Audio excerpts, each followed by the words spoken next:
ప్రార్థన చేసుకుందాం. మహోన్నతుడా, మహాగణుడా, పరిశుద్ధుడా, పరిశుద్ధాత్మదేవుడా, మీకు వందనాలు, స్తోత్రాలు, స్తుతులను చెల్లించుకుంటున్నాను ప్రభువా. వాక్యమును తెలియచేయుచుండగా వినేవారిలో గొప్ప గ్రహింపును దయచేయండి ప్రభువా. నిలబడుతున్నదైతే మాట్లాడినంత మీద నాయన పరిశుద్ధాత్మదేవుని నడిపింపుడు దయచేయండి. పరిశుద్ధాత్మదేవుని శక్తితో వాక్యాన్ని చెప్పడానికి మీరు సహాయం చేయండి ప్రభువా. మీ నామాన్ని మీరు మహిమను తెచ్చుకుంటారని యేసుక్రీస్తు నామంలో ఈ ప్రార్థన అడిగి వేడుకుంటున్నాను పరమ తండ్రి, ఆమేన్. హల్లెలూయా. దేవుని యొక్క పరిశుద్ధ నామానికి మహిమ. ఈ కార్యక్రమాన్ని వీక్షిస్తున్న ప్రతి ఒక్కరికి కూడా నా హృదయపూర్వక వందనాలు తెలియజేస్తున్నాను. ఈరోజు యేసుక్రీస్తు ద్వారా మనకి ఇచ్చిన వాక్కు లేదా అంశం ఏంటంటే, నిన్ను బాధ పెట్టిన వారి పట్ల ఎలా స్పందిస్తున్నావు? How do you respond to those who hurt you? వాక్య ధ్యానం కొరకు ఆదికాండము 34వ అధ్యాయము 31వ వచనం చదువుతాను, చూడండి. అందుకు వారు, వేశ్య ఎడల జరిగించినట్లు మా సహోదరి ఎడల ప్రవర్తింపవచ్చునా అనేది. హల్లెలూయా. ఈ చదువుకున్న లేఖన భాగంలో ఒక సంఘటన జరిగిందండి. ఆ సంఘటన వెనక ఏం జరిగింది అనేది మనం ఈరోజు తెలుసుకుందామండి. మనం జాగ్రత్తగా గమనించినట్లయితే ఇక్కడ యాకోబు కుమారులు, యాకోబు భార్య లేయా, వీళ్ళిద్దరికీ కూడా ఒక కుమార్తె ఉంది. ఆ కుమార్తె పేరు ఏంటంటే దీనా అనమాట. వీళ్ళందరూ కూడా ఎక్కడ ఉన్నారు అని అంటే, షెకెము అన్న పట్టణానికి ముందర కొన్ని పొలాలు ఉన్నాయి. ఆ పొలాల్లో గుడారాలు వేసుకొని అక్కడ ఉంటున్నారు. అయితే వీళ్ళ కూతురైన దీనా ఏం చేసిందంటే, అక్కడి నుంచి షెకెము ఊర్లోకి వెళ్ళింది. ఎందుకు వెళ్ళింది అంటే, ఆ దేశంలో ఉంటున్న కొంతమంది యవనస్తురాండ్లను కలవడానికి వెళ్ళిందనమాట. వెళ్ళినప్పుడు ఆ దేశాన్ని ఎవరు పరిపాలన చేస్తున్నారు? హామోరు అను ఒక వ్యక్తి ఆ దేశాన్ని పరిపాలన చేస్తున్నాడు. ఆయన కొంతమంది కుమారులు కూడా ఉన్నారు. ఆ కుమారులలో ఒక కుమారుడి పేరు షెకెము. ఆ కుమారుడి పేరు, ఆ దేశం పేరు రెండు కూడా ఒకటే అనమాట. సో ఈ షెకెము అన్న ఆ పట్టణంలోనికి, ఆ దేశంలోనికి ఈ దీనా ఎప్పుడైతే వెళ్ళిందో, ఈ షెకెము అనే వ్యక్తి యొక్క కళ్ళు ఎవరి మీద పడ్డాయంటే ఆ దీనా మీద పడ్డాయి. దీనా మీద పడిన వెంటనే ఆ దీనాని ఈయన ఏం చేశాడంటే, మరి బలవంతం చేశాడు, ఆమెని అవమానపరిచాడు అనమాట. ఆమెను పాడు చేసాడు. ఓకేనా? సో పాడు చేసిన తర్వాత అక్కడ ఏం జరిగిందంటే, ఇతనికి ఆ దీనా మీద మనస్సు ఏర్పడిందంట. సో అందుకని దీనాతో ప్రీతిగా మాట్లాడడము, నేను వివాహం చేసుకుంటానని చెప్పి ఆ దీనాను అక్కడ కూర్చోబెట్టారంట. కూర్చోబెట్టిన తర్వాత ఈ తండ్రి కొడుకులు ఇద్దరు కూడా ఎక్కడికి బయలుదేరారంటే యాకోబు గారి ఇంటికి బయలుదేరారు. ఈ లోపే యాకోబు గారికి ఈ సంఘటన తెలిసి వాళ్ళ కుమారులు పొలంలో ఉన్నారు కదా, పొలం నుంచి వాళ్ళ కుమారులు ఇంటికి వచ్చే వరకు మౌనంగా ఉందామని చెప్పి ఆయన మౌనంగా ఉన్నాడు. దాని తర్వాత ఈ తండ్రి కొడుకులు అనగా హామూరు మరియు షెకెము ఎక్కడికి వచ్చారంటే తండ్రి ఇంటికి యాకోబు ఇంటికి వచ్చారు. వచ్చిన తర్వాత మరి తన సహోదరి అయిన దీనాని ఇలా రాజుగారు కొడుకు పాడు చేశారన్న సంగతి ఎవరికి తెలిసిందంటే, పొలాల్లో ఉంటున్న ఆ యాకోబు యొక్క కొడుకులందరికీ కూడా తెలిసిందనమాట. సో వాళ్ళు కూడా ఏం చేశారు, ఇంటికి వచ్చారు. ఇంటికి వచ్చిన తర్వాత వీళ్ళ మధ్య డిస్కషన్ అనమాట. అయితే హామోరు గారు యాకోబు యొక్క కొడుకులతో అడుగుతున్నారు. ఏమని అడుగుతున్నారంటే, నీ చెల్లెలైన దీనాని, లేదంటే నీ కూతురైన దీనాని నా కొడుకు ప్రేమిస్తున్నాడు, లేకపోతే మనసు పడ్డాడు. సో కాబట్టి మీరు ఏం చేయాలంటే, మీ కూతుర్ని మాకు ఇవ్వండి, వివాహం చేసుకుంటాము. మా పిల్లల్ని మీరు చేసుకోండి, మీ పిల్లల్ని మేము చేసుకుంటాము. మనం ఒక బంధం ఏర్పాటు చేసుకుందాము. మీరు మా ఊరికి రండి, మా ఊర్లో వ్యాపారాలు చేసుకోండి, సంపాదించుకోండి అని చెప్తారనమాట హామోరు. దాని తర్వాత హామోరు కుమారుడు షెకెము ఏం చెప్తాడంటే, మీకు ఎంత కట్నం కావాలంటే, ఎంత ఓలి కావాలంటే అంతా నేను సిద్ధం చేస్తాను. దయచేసి మీ కటాక్షం నా మీద ఉంచండి. నేను కోరుకున్నట్లుగా మీ కూతుర్ని దీనాన్ని నాకు ఇచ్చి పెళ్లి చేయండి అని అడుగుతాడనమాట. అడిగిన వెంటనే యాకోబు యొక్క కుమారులు ఏమంటారంటే, సున్నతి లేని వారికి మా సహోదరిని ఎలా ఇస్తాము అని చెప్పి, ఒకవేళ మా సహోదరిని మీకు ఇవ్వాలి అని అంటే, మీ దేశంలో ఉంటున్న, మీ పట్టణంలో ఉంటున్న పురుషులు అందరూ కూడా సున్నతి పొందితే ఖచ్చితంగా మా యొక్క మరి చెల్లిని మీకు ఇచ్చి వివాహం చేయడానికి మాకు ఎటువంటి అభ్యంతరం లేదు. అదేవిధంగా మీ పట్టణంలో ఉన్న స్త్రీలను పెళ్లి చేసుకోవడానికి మాకు ఎటువంటి అభ్యంతరం లేదని ఒక ఒప్పందానికి వస్తారు. అయితే ఈ హామోరు గారు షెకెము ఇది చాలా సమాధానకరమైన ఒప్పందంగానే ఉంది అని చెప్పి ఆ ఒప్పందాన్ని ఒప్పుకొని ఊరి గవిడి దగ్గరికి వెళ్ళి అక్కడ ఉంటున్న ఆ షెకెము పట్టణస్తులందరికీ కూడా ఆ ఊరి గవిడి దగ్గర, ఇదిగో పలానా వాళ్ళు మనతో సంబంధం ఏర్పాటు చేసుకోవడానికి, మనతో సమాధానం కలిగి ఉండటానికి సిద్ధంగా ఉన్నారు. కాకపోతే వాళ్ళు పెట్టిన కండిషన్ ఏంటంటే మనందరం కూడా సున్నతి పొందుకోవాలి, సున్నతి పొందాలి అంటే అందరు కూడా ఒప్పుకుంటారు, అందరు కూడా సున్నతి పొందుతారు. పొందిన వెంటనే 3 రోజుల తర్వాత అందరు కూడా సున్నతి పొంది ఉన్నారు కాబట్టి చాలా బలహీనంగా ఉంటారు. అలాంటి పరిస్థితుల్లో ఈ యాకోబు కుమారులలో ఇద్దరు అనగా షిమ్యోను మరియు లేవి ఏం చేస్తారంటే కత్తులు పట్టుకొని వచ్చేస్తారన్నమాట. కత్తులు పట్టుకొని వచ్చి హామోరు గారిని చంపేస్తారు, హామోరు కుమారుని షెకెముని చంపేస్తారు, ఆ పురుషులందరినీ కూడా చంపేస్తారు కత్తులతో, అందరిని హతమారుస్తారు. హతమార్చిన తర్వాత ఆ దేశంలో ఉంటున్న మంచివి అనగా గొర్రెలు, పశువులు, గాడిదలు, ధనము, ఇండ్లలో ఉన్నదంతా శ్రేష్టమైనదంతా కూడా దోచుకుంటారు. ఆ యొక్క స్త్రీలను బంధిస్తారు, పిల్లలను కూడా బంధిస్తారు అనమాట. అర్థమవుతుందా? సో వీళ్ళందరినీ ఇలా చేసి అక్కడి నుంచి మరలా ఇంటికి వస్తారు. ఇంటికి వచ్చిన తర్వాత యాకోబు తండ్రిని యాకోబు అంటాడు, ఎందుకు నన్ను ఇంత అవమానపరిచారు? కనాను దేశంలో ఒక షెకెం పట్టణమే ఉందనుకున్నారా? ఇంకా పెరిజ్జీవులు లేరా? ఇంకా మిగతా వాళ్ళు లేరా? వాళ్ళందరి సంఖ్య ముందు మన సంఖ్య ఎంత? వాళ్ళందరూ కూడా మన మీదకి దొమ్మిగా పడితే మనం ఏమైపోతామని చెప్పి, మీరందరూ ఏమైపోతారని చెప్పి ఆయన హెచ్చరిస్తూ ఉంటే అప్పుడు ఆ యొక్క యాకోబు కుమారులు ఏమంటారంటే, మా సహోదరి ఎడల ఒక వేశ్యతో ప్రవర్తించినట్లుగా ప్రవర్తించొచ్చా అని అంటారనమాట. హల్లెలూయా. ఇప్పుడు జరిగిన సంఘటన ఇక్కడ ఇది. అందువలన ఈ మాట అక్కడ సహోదరులు యాకోబుతో అనాల్సి వచ్చిందనమాట. మొదటి పాయింట్, కోరికకు నియంత్రణ లేకపోతే అది విధ్వంసానికి దారి తీస్తుంది. ఆదికాండము 34వ అధ్యాయము 2వ వచనం చదువుతాం చూడండి. ఆ దేశము నేలిన హివ్వీయుడైన హామోరు కుమారుడు షెకెము ఆమెను చూచి ఆమెను పట్టుకొని ఆమెతో శయనించి ఆమెను అవమానపరచెను. ఇక్కడ మరి హామోరు కుమారుడైన షెకెము గారికి ఏమీ లేదు, కోరికని నియంత్రించుకుండే శక్తి లేదనమాట. ఎప్పుడైతే మనలో వస్తున్న కోరికల్ని, మనలో పుడుతున్న కోరికల్ని మనం ఎప్పుడైతే నియంత్రించుకోమో ఆ నియంత్రించుకోలేని కోరికలు ఏం చేస్తాయంటే విధ్వంసానికి దారి తీస్తుంది అనమాట. ఆ రోజు మరి హామోరు కుమారుడైన షెకెము తన కోరికని కంట్రోల్ చేసుకొని తన తండ్రి దగ్గరికి వెళ్ళి ముందుగానే తను ఆ యొక్క అవమానపరిచిన తర్వాత, అలా మానభంగం చేసిన తర్వాత, పాడు చేసిన తర్వాత వెళ్ళి తన తండ్రిని అడుగుతున్నాడు, నా అమ్మాయిని వివాహం చేసుకుంటాను అని. కానీ కొద్దిగా కోరిక కంట్రోల్ చేసుకొని ముందే వెళ్ళి తన తండ్రికి ఈ అమ్మాయి బాగుంది, ఈ అమ్మాయి నాకు నచ్చింది, వాళ్ళ ఇంటికి వెళ్ళి మాట్లాడదాము, పెళ్లి చేసుకుందాం అని చెప్తే ఎంత బాగుండు. కానీ ముందు ఏం చేశాడు, తన కోరికను తీర్చుకున్నాడు. తన కోరికను తీర్చుకున్న తర్వాత వివాహానికి సిద్ధపడ్డాడు. కాబట్టి తన కోరిక తీర్చుకున్నాడు కాబట్టి, కోరిక నియంత్రించుకోలేకపోయాడు కాబట్టి ఇంత విధ్వంసానికి వాళ్ళు గురి అయ్యారనమాట. మొత్తం పట్టణం అంతా కూడా నాశనం అయిపోయారు. పట్టణంలో ఉన్న పురుషులు అందరూ కూడా హతమార్చబడ్డారు. చూసారు, ఆయన చేసిన చిన్న తప్పు వలన పట్టణం అంతా కూడా విధ్వంసానికి గురి అయింది. అందుకే సామెతల గ్రంథము 25వ అధ్యాయము 28వ వచనం ఏమని ఉంటుందంటే, ప్రాకారము లేక పాడైన పురము ఎంతో తన మనస్సును అణుచుకొనలేని వాడును అంతే. అంటే ఇప్పుడు పట్టణానికి ఏముండాలంటే ప్రాకారాలు ఉండాలన్నమాట. ప్రాకారాలు ఉంటే శత్రువులు వచ్చి ఆ పట్టణాన్ని దాడి చేయరు. ఎక్కడైతే పట్టణానికి ప్రాకారాలు ఉండవో ఆ పట్టణాన్ని శత్రువులు వచ్చి ఊరికి దాడి చేస్తారు కదా. అలాగే పట్టణానికి ప్రాకారాలు లేకపోతే ఎలా ఉంటుందో ఆ పట్టణము తన మనస్సును కూడా అణుచుకోలేని వాడు, తన కోరికలను నియంత్రించుకోలేని వాడు, కంట్రోల్ చేసుకోలేని వాడు కూడా అంతే అంట. అలాగే నాశనం అవుతాడు, అలాగే అపవాదికి దొరుకుతాడు. ఈరోజు చాలా మంది మన జీవితాల్లో లస్ట్కి అలవాటు పడిపోయారండి. వివాహానికి ముందే భయంకరమైన పాపానికి అలవాటు పడిపోయారు. పురుషులు కానీ స్త్రీలు కానీ భయంకరంగా ఎవరికి ఇష్టం వచ్చినట్టు వాళ్ళు వాళ్ళ శరీరంలో పాడు చేసుకుంటున్నారు. ఎందుకు పాడు చేసుకుంటున్నారంటే వాళ్ళలో కోరికలను నియంత్రించుకునే శక్తి లేదు. వాళ్ళలో కోరికలు నియంత్రించుకునే శక్తి లేక విధ్వంసాలకి గురైపోతున్నారు. చాలా మంది భయంకరమైన రోగాలతో బాధపడుతున్నారు. చాలా మంది వివాహాలైన తర్వాత మరి అక్కడ వివాహ విషయాల్లో ఎంతో మంది అక్కడ పిల్లలు పుట్టక భయంకరమైన వ్యాధులు, భయంకరమైన రోగాలు సోకి అక్కడ కుటుంబాలు నాశనం అయిపోతున్నాయి అన్నమాట. ఇదంతా ఎందుకు జరుగుతుంది అని అంటే వాళ్ళ హృదయంలో, వాళ్ళ యొక్క బాడీలో ఏర్పడిన ఆ యొక్క తలంపుల్లో ఏర్పడిన కోరికల్ని నియంత్రించుకోలేక. ఇంకా మీరు చూస్తే గలతీయులకు రాసిన పత్రిక 5వ అధ్యాయం 22-23 వరకు మీరు చూస్తే, అయితే ఆత్మఫలం ఏమనగా ప్రేమ, సంతోషము, సమాధానము, దీర్ఘశాంతము, దయాళుత్వం, మంచితనము, విశ్వాసము, సాత్వికము, ఆశా నిగ్రహము. హల్లెలూయా. పరిశుద్ధ పరిశుద్ధాత్మ దేవుని యొక్క ఫలాల్లో కూడా ఏంటిదంట ప్రాముఖ్యమైనది ఆశా నిగ్రహము. ఇది కూడా ఒక ఫలమే. అంటే పరిశుద్ధాత్మ దేవుడు నీలో ఉన్నాడు అనడానికి నువ్వు చూపించుకోవాల్సింది ఏంటంటే ఆశా నిగ్రహాన్ని. నీకు ఏదైతే కోరిక కలుగుతుందో, నీకు ఏదైతే ఆశలు కలుగుతున్నాయో, కొంతమందికి డబ్బు మీద ఆశ, కొంతమందికి వ్యభిచారం మీద ఆశ, కొంతమందికి ఇంకా రకరకాల బంగారం మీద, రకరకాల వాటి మీద ఆశ. ఆ ఆశను ఏం చేస్తారు అంటే వీళ్ళు దురాశగా మారిపోద్ది అనమాట. అది దక్కించుకునే వరకు ఎన్నో పనికిమాలిన పనులు చేయడానికి కూడా దిగజారిపోతా ఉంటారు చాలా మంది డబ్బు కోసం భయంకరంగా దిగజారిపోతా ఉంటారు. వివాహమైంది భర్త ఉన్నప్పటికీ డబ్బు కోసం దిగజారిపోతా ఉంటారు. వివాహమైంది భార్య ఉన్నప్పటికీ డబ్బు కోసం దిగజారిపోతా ఉంటారు. వీళ్ళ కోరికలు ఏం చేస్తా ఉంటారంటే దురాశలుగా మార్చుకుంటూ ఉంటారు.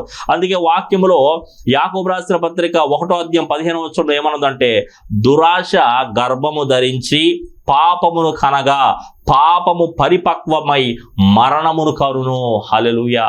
నువ్వు పాతాళానికి వెళ్ళిపోయేది ఎలా అంటే నువ్వు తెచ్చుకున్న ఆ మరణం ద్వారా.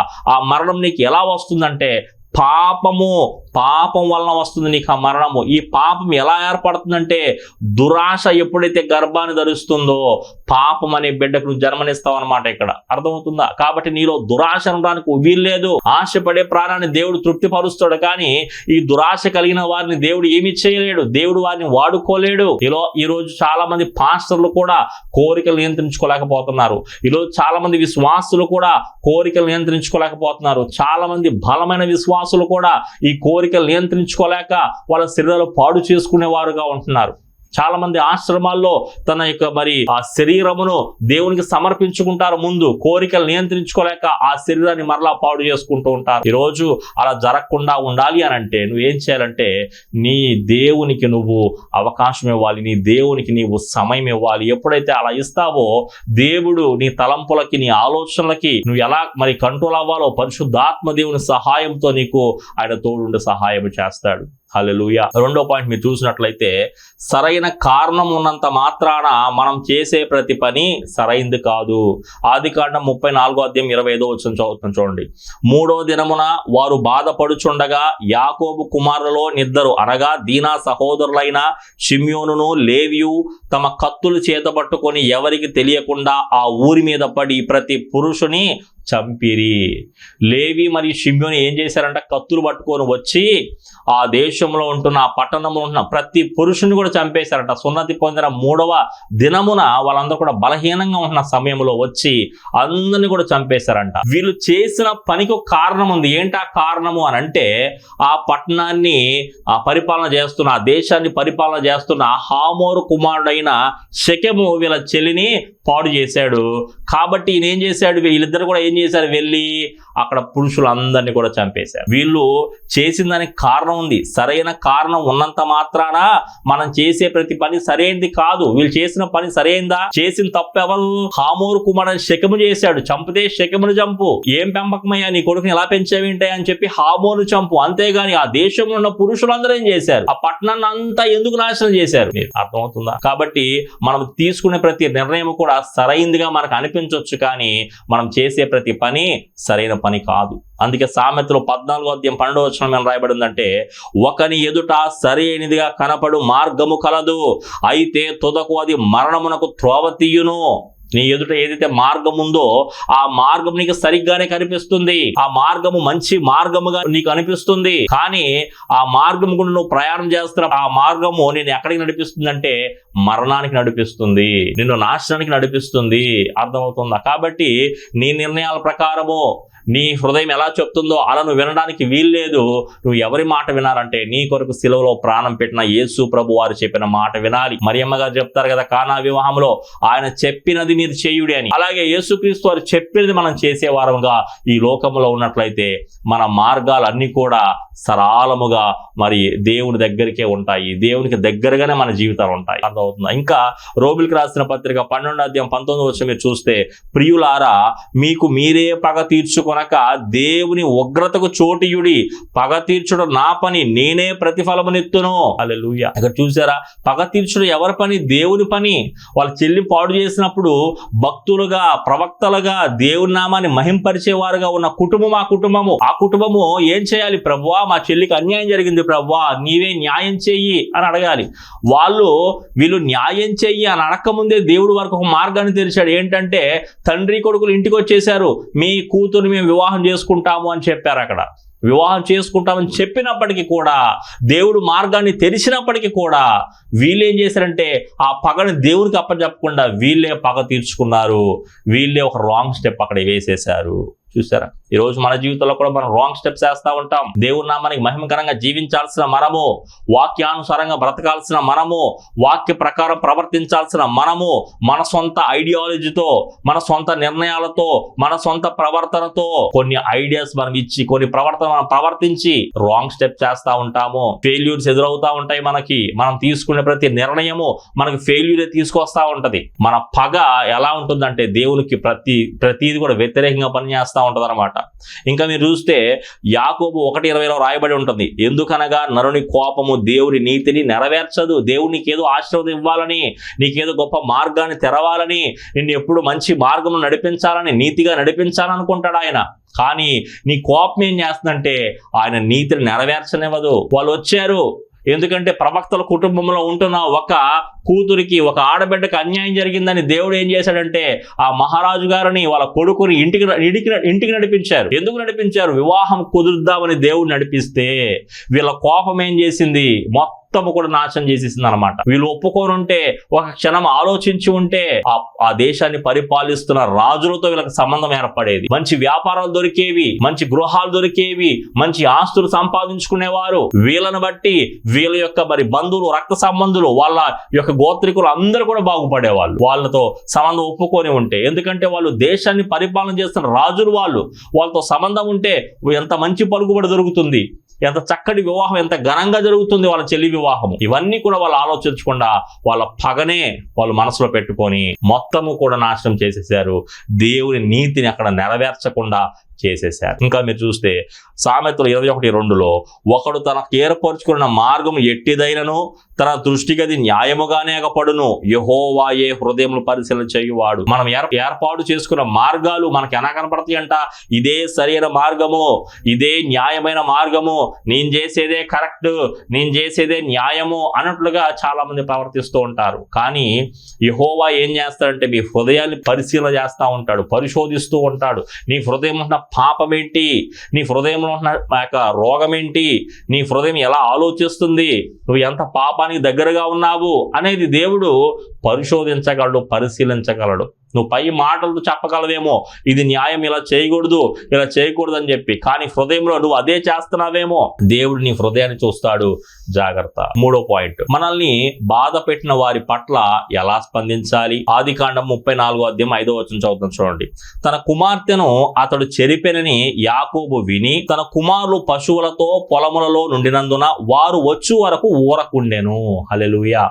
యాకోబు గారి కంట తన కుమార్తెను చెరిపేశాడు, ఇలా రాజుగారు కుమారుడు తన కుమార్తెను చెరిపేశాడు అన్న సంగతి యాకోబుకి తెలిసిందంట. యాకోబు ఏం చేశాడంట, వాళ్ళ కుమారులు పొలాల్లో ఉన్నారు కదా, వాళ్ళు వచ్చే వరకు ఊరకుందాము అని చెప్పి ఊరకున్నాడంట. హల్లెలూయా. ఇక్కడ ఊరకుండుట అనేది మనం తీసుకున్నట్లయితే ఆలోచించి ఆ విషయాన్ని దేవునికి అప్పజొప్పుట అని మనం అర్థం చేసుకోవాలండి. హల్లెలూయా. యాకోబుకు బాధ లేదా, యాకోబుకు కోపం లేదా, యాకోబుకు కూతురు మీద ప్రేమ లేదా, యాకోబుకు తన హృదయంలో ఆ రాజుల పట్ల పగలేదా? అయినప్పటికీ కూడా ఎలా ఊరక ఉండగలిగాడు? ఊరక ఉన్నాడంట ఆయన. తన కుమార్తెను చెరిపేశారు అన్న సంగతి యాకోబుకు తెలిసినప్పటికీ ఆయన ఏం చేశాడు? ఊరకున్నాడంట. అర్థమవుతుందా? అలా ఊరకున్నాడు కాబట్టి, ఆ సంగతిని, ఆ విషయాన్ని దేవునికి అప్పజెప్పాడు కాబట్టి క్షణాల్లోనే వాళ్ళు ఇంటికి వచ్చారండి యాకోబుతో సంబంధం మాట్లాడడం కోసం. ఈరోజు నీ జీవితంలో ఏదో అన్యాయం జరిగింది నీకు, నువ్వు తిరిగి పగ తీర్చుకోవడానికి, తిరిగి వాళ్ళని అనరాని మాటలు అనడానికి, వాళ్ళతో గొడవకు వెళ్ళడానికి వీల్లేదు. మౌనంగా ఉండు, ఊరకుండు, దేవునికి అప్పజెప్పు. దేవుడే నీకు జరిగిన అన్యాయాన్ని న్యాయంగా మారుస్తాడు. నీకు జరిగిన ఆ నష్టానికి బదులు దేవుడు ఆశీర్వాదాన్ని దయచేస్తాడు. హల్లెలూయా. ఇంకా మీరు చూస్తే మొదటి సమూయేలుకు రాసిన గ్రంథము 24వ అధ్యాయము 6వ వచనం చదువుతాం చూడండి. ఇతడు యెహోవా చేత అభిషేకము నొందినవాడు గనుక యెహోవా చేత అభిషిక్తుడైన నా ప్రభువుకు నేను ఈ కార్యము చెయ్యను, యెహోవాను బట్టి అతను నేను చంపను. ఇక్కడ ఒక మామ అల్లుడు ఉన్నారండి. మామ పేరేమో సౌలు, అల్లుడి పేరేమో దావీదు. ఓకేనా? తన కూతుర్ని దావీదుకి ఇచ్చి ఈ సౌలు గారు పెళ్లి చేశారు. పెళ్లి చేసిన తర్వాత సౌలు గారికి ఒకప్పుడు ప్రజల్లో మంచి పలుకుబడి ఉండేది. ఎప్పుడైతే తన కూతుర్ని దావీదు గారికి ఇచ్చి వివాహం చేశాడో ఈ పలుకుబడి ఎలా మారిపోయిందంటే దావీదు గారికి మారిపోయింది. సౌలు కంటే కూడా దావీదు గారిని ఎక్కువగా మరి ప్రజలు పొగడము, ఎక్కువగా ఆదరించడము సౌలు గమనించాడు. ఎప్పుడైతే ఇలా గమనించాడో సౌలుకి ఒక దుర్బుద్ధి పుట్టిందన్నమాట. ఒక దురాత్మ ఆయనలో ప్రవేశించింది.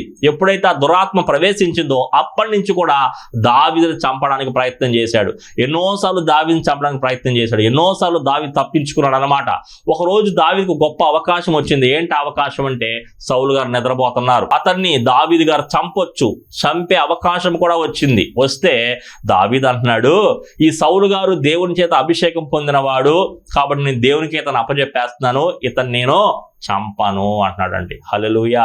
మనల్ని బాధ పెట్టిన వారి పట్ల ఎలా స్పందించాలో ఇక్కడ భక్తులు మనకు నేర్పిస్తున్నాడు. యాకోబేమో ఊరకున్నాడు, ఇక్కడ దావీదేమో సౌలుని దేవునికి అప్పచెప్తున్నాడండి. ఇంకో విషయం చెప్తాను చూడండి. ఆదికాండము 50వ అధ్యాయము 19, 20, 21 వచనాలు చదువుతాను చూడండి.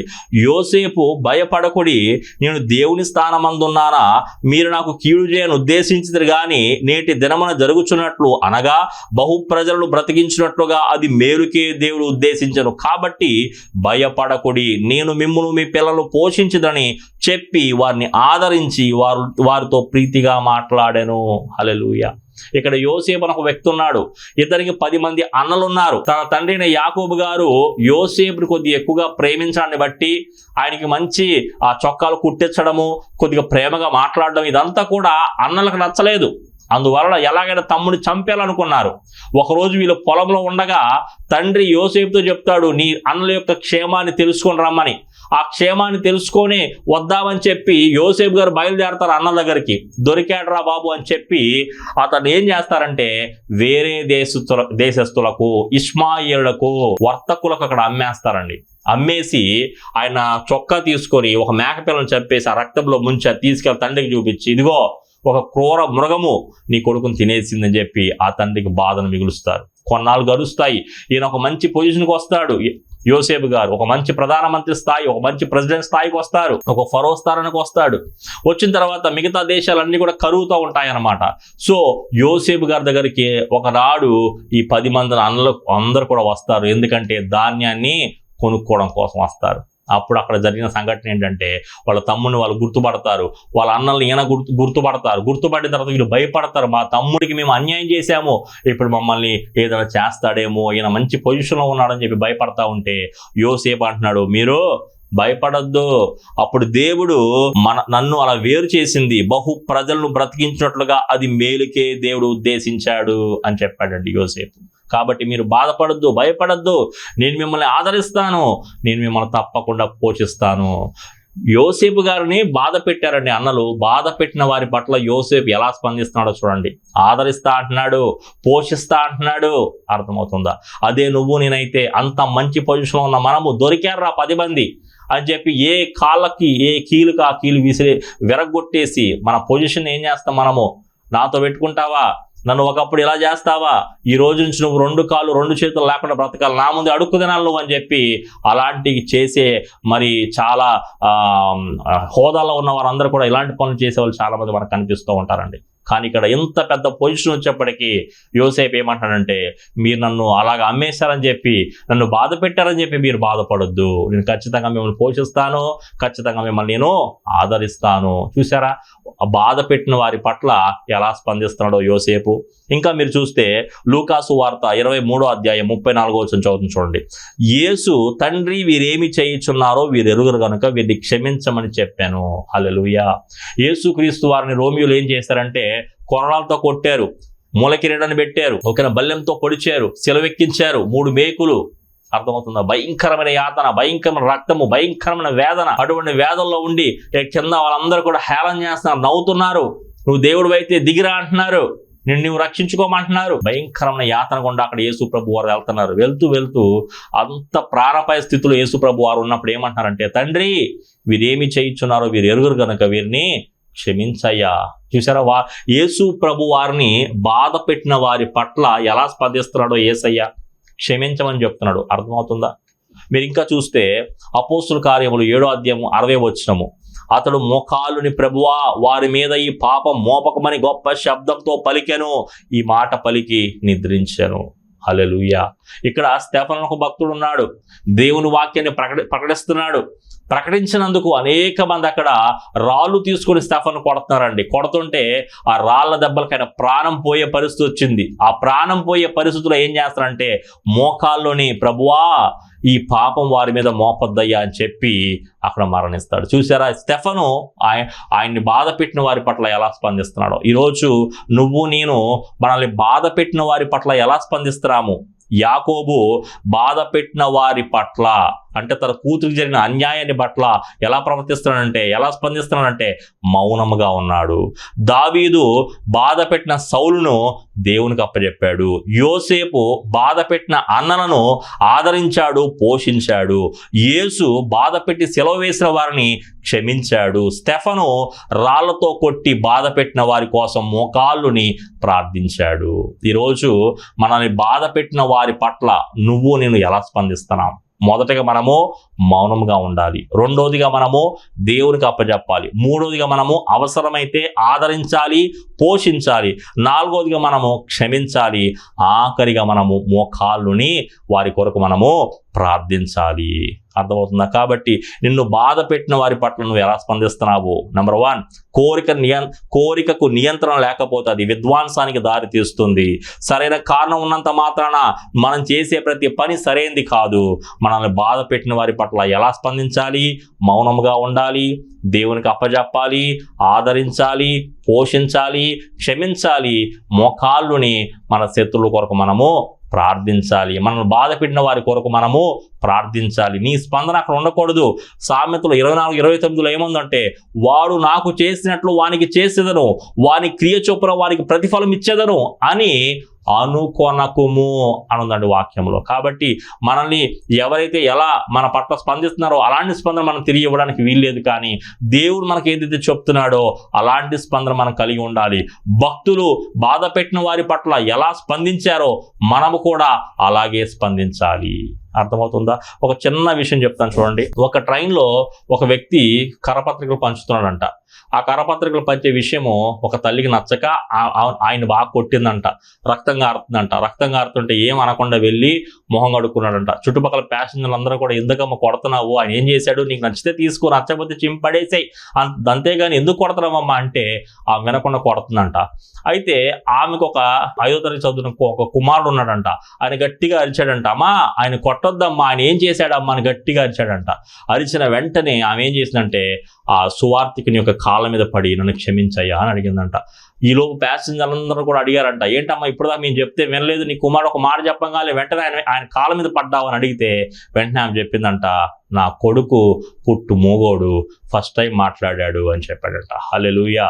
చూసారా, ఆయన మౌనంగా ఉన్నాడు. ఎలా స్పందించాడు? ఆ స్త్రీ పట్ల మౌనంగా ఉండి స్పందించాడు. అక్కడ దేవుడు అద్భుత కార్యాన్ని చేశాడు. ఈరోజు నీ జీవితంలో ప్రతీకారం అనేది నువ్వు పెట్టుకున్నావంటే ఏ అద్భుతాలు నువ్వు చూడవు, ఏ దేవుని కృప నీ మీద రాదు. నువ్వు ఎప్పుడైతే మౌనంగా ఉండి దేవుడికి అప్పచెప్తావో నీ సమస్యల్ని ఖచ్చితంగా నువ్వు అద్భుతాలు చూస్తావు. ఎలా స్పందించాలో నేర్చుకున్నావు కదా, ఈ రోజు నుంచి నువ్వు అలాగే స్పందించాలి. నువ్వు దేవునికి ఎలా చెప్పాడో నువ్వు అలాగే స్పందించు. అంతేగాని నీ ప్రవర్తన, నీ సొంత ఆలోచనతో నువ్వు స్పందించావనుకో నువ్వే నష్టపోతావు. కాబట్టి దేవుడు చెప్తున్నాడు మౌనంగా ఉండు, దేవుడు చెప్తున్నాడు దేవునికి అప్పచెప్పేసేయి, దేవుడు చెప్తున్నాడు అవసరమైతే ఆదరించు, అవసరమైతే పోషించు, దేవుడు చెప్తున్నాడు క్షమించమని, దేవుడు చెప్తున్నాడు నిన్ను బాధ పెట్టిన వారి కోసం మోకాళ్ళుని ప్రార్థించమని. ప్రార్థన చేసుకుందాం. మహోన్నతుడా, మహాగణుడా, పరిశుద్ధుడా, పరిశుద్ధాత్మదేవుడా, మీకు వందనాలు ప్రభువా. ఇప్పటి వరకు నాయన వాక్యం ద్వారా మాతో మీరు మాట్లాడారు తండ్రి. ఈ వాక్యం మా జీవితాల్లో ఫలించాలి, మీరు సహాయం చేస్తారని యేసుక్రీస్తు నామంలో ఈ ప్రార్థన వేడుకొంచున్నాను పరమ తండ్రి. ఆమేన్.